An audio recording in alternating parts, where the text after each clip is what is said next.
Amanat dan Gaya Bahasa pada cerpen yang berjudul Umi Kalsum karya Jamil Suherman.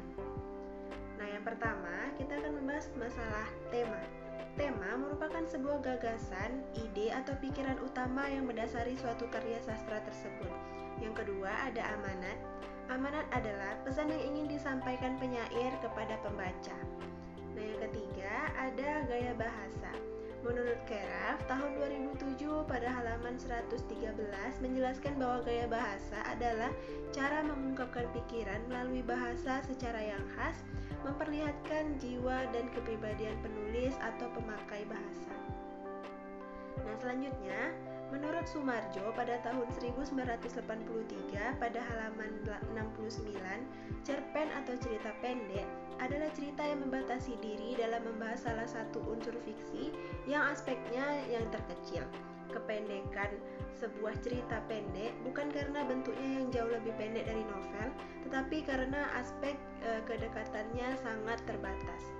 Nah, menurut KBBI sendiri, cerpen berasal dari dua kata, yaitu cerita yang mengandung arti tuturan mengenai bagaimana sesuatu hal terjadi, dan relatif pendek, berarti kisah yang diceritakan pendek atau tidak lebih dari 10.000 kata yang memberikan sebuah kesan dominan serta berpusat hanya pada satu tokoh saja dalam cerita pendek tersebut. Nah, selanjutnya kita akan membahas struktural genetik. Struktural genetik adalah teori sastra yang pengarangnya menciptakan sebuah karya sastra tidak lepas dari pandangan dunianya. Pandangan dunia inilah yang menghubungkan karya sastra dengan kehidupan bermasyarakat. Latar belakang sejarah, zaman, dan sosial masyarakat turut mengkondisikan terciptanya karya sastra. Selanjutnya, kita akan menganalisis cerpen yang berjudul Umi Kalsum karya Jamil Suherman.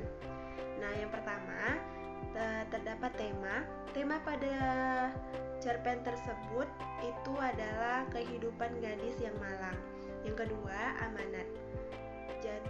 Janganlah menjadi ayah yang kejam terhadap anak, karena itu dapat membuat anak menjadi anak yang penakut dan pendiam. Jadilah ayah yang baik dan penyayang untuk anak-anaknya. Janganlah mengambil keputusan yang tidak disukai oleh Allah, contohnya bunuh diri. Kita harus saling menyayangi terhadap sesama dan saling memberi pertolongan tanpa mengharapkan sebuah imbalan. Yang terakhir ada gaya bahasa.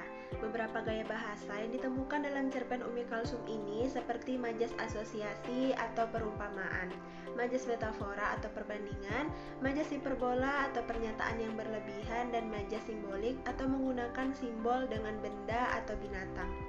Nah, berikut kutipannya. Yang pertama ada majas asosiasi atau perumpamaan. Seperti bunga kaca piring. Umi berkulit putih dan sangat harum. Suara Umi seperti musik merdunya. Yang kedua ada majas metafora, murah tangan atau gampang memukul. Yang ketiga ada majas hiperbola, kalau memandang terasa sekali merampas dada. Selanjutnya ada majas simbolik, lintah darat, atau orang yang meminjamkan uang dengan bunga yang sangat tinggi. Nah, sekian penjelasan yang dapat saya sampaikan. Saya akhiri. Wassalamualaikum warahmatullahi wabarakatuh.